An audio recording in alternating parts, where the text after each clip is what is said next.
If you're looking to resurface your skin, this is the combo you need to try. So start with a damp, wet face. I usually use my cleanser in the shower. And then you just use the pump here. I think one pump is plenty. That's all I need. The first thing I notice is how good it smells. I love the smell of it.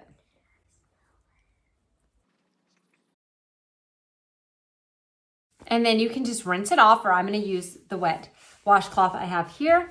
Your skin will feel squeaky clean afterwards, and you can use it every single day. Then I follow up with the ELEMIS Resurfacing pads. This is what they look like. You just take one out. There's one side that's a little bit bumpier than the other. I like to use the bumpier side, and I just do small circular motions on my face.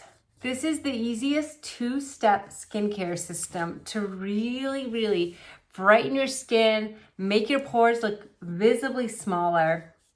And this is gentle enough to use it every single day.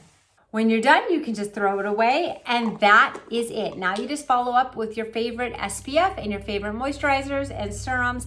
This is such a great way to keep your skin looking radiant.